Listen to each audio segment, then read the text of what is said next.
السلام علیکم ورحمۃ اللہ وبرکاتہ۔ سامعین باتمکین، سبق نمبر 30 لے کر حاضر ہوا ہوں، اور یہ سبق کے اعتبار سے آخری ہوگا کیونکہ مہینہ مکمل ہو چکا ہے اور عید کی نماز ہو چکی ہے۔ ہم اب عید کے بعد یعنی ماہ شوال میں داخل ہو چکے ہیں، تو اب اس کے بعد اب جو چلے گا تو جس ٹاپک پہ میں بات کروں گا انشاءاللہ وہ ٹاپک آپ کے سامنے مذکور کروں گا۔ اب لیسن اور سبق نہیں ہوگا، اب گاہے بگاہے ویڈیو انشاءاللہ آپ تک پہنچتی رہے گی۔ آج کے اس سبق میں ماہ شوال کے روزوں کے کچھ فضائل کو میں پیش کروں گا۔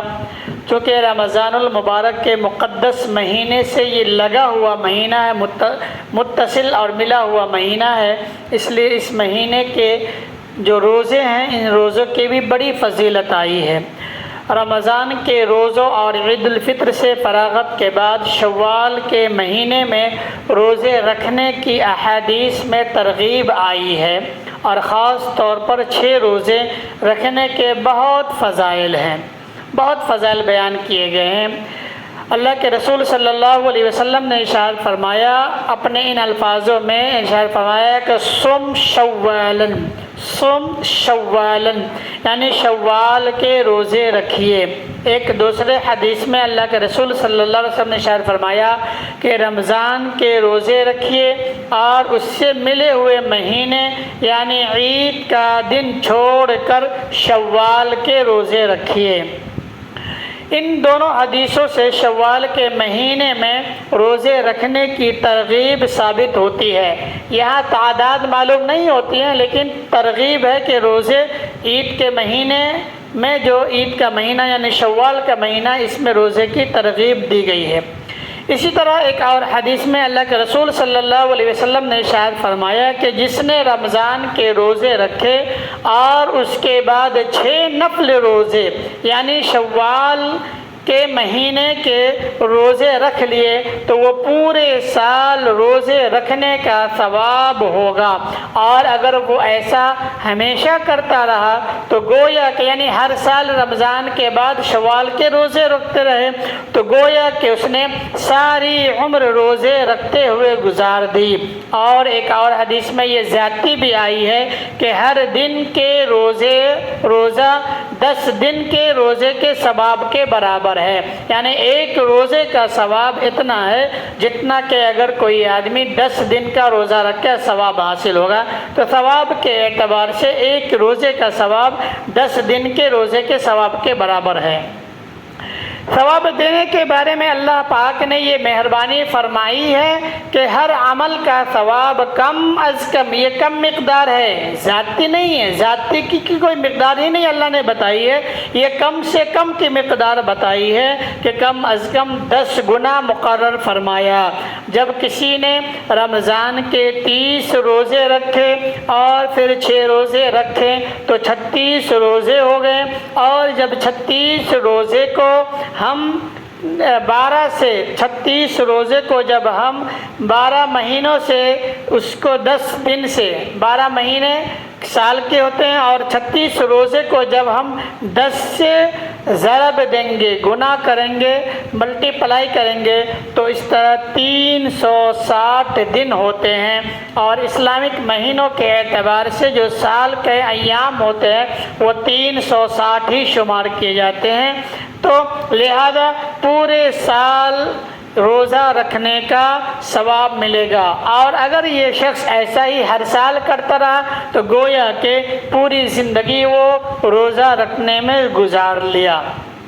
ایک حدیث میں آیا ہے کہ جس شخص نے رمضان کے روزے رکھ کر عید الفطر کے بعد 6 روزے رکھے تو یہ ثواب کے اعتبار سے ایسا ہے گویا کہ اس نے سارے سال، اور اگر اس نے ہر سال ایسا کیا تو ساری عمر روزہ رکھے۔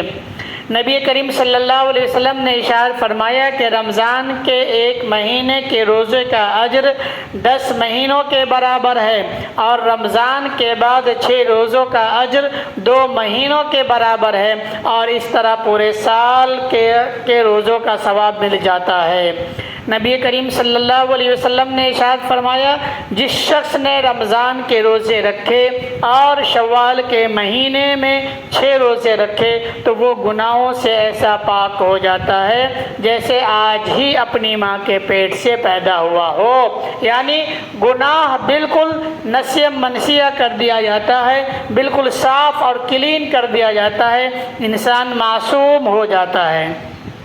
محدثین نے لکھا ہے کہ رمضان کے فرض روزے رکھنے کے بعد شوال کے مہینے میں ان 6 نفلی روزوں کی وہی نسبت اور مقام حاصل ہے جو فرض کے ساتھ سنت و نفل نماز کو حاصل ہوتا ہے۔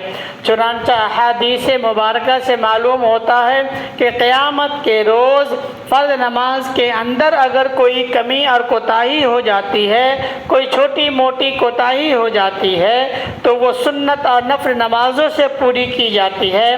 ٹھیک اسی طریقے سے جن لوگوں کے رمضان کے روزوں میں کچھ کمی کوتاہی ہو جاتی ہے تو ان 6 روزے رکھ کر ان کوتاہی کی تلافی کی جا سکتی ہے اور ان 6 روزوں کے ذریعے رمضان کے پورے برکات و انعامات سے وہ ان کو حاصل ہو جائیں گے اور ان سے وہ مالا مال ہو جائے گا۔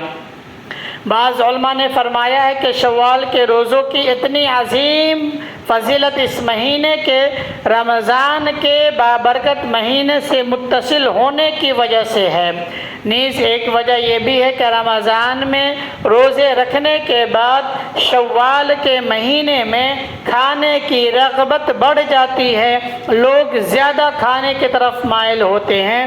اس کے لیے اگر اس مہینے میں اگر کوئی روزہ رکھتا ہے تو وہ روزہ نفس پر زیادہ گراں گزرتا ہے، اور جس عمل میں نفس کو زیادہ مشقت اور تکلیف ہوتی ہے اس عمل پہ ثواب کا اجر بڑھا دیا جاتا ہے اور اس کا ثواب زیادہ ہو جاتا ہے۔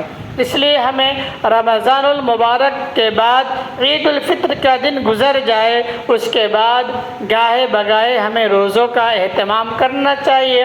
اس پورے مہینے میں 6 روزے رکھنے ہیں۔ اگر کوئی آدمی متصل رکھنا چاہے، ایک دن چھوڑنے کے بعد عید کا دن چھوڑ کے بعد اگلے دن، اس کے بعد 6 دن کنٹینیو مسلسل رکھنا چاہے تو رکھ سکتا ہے۔ اگر کوئی آدمی پورے مہینے میں 6 روزہ رکھنا چاہے تو رکھ سکتا ہے۔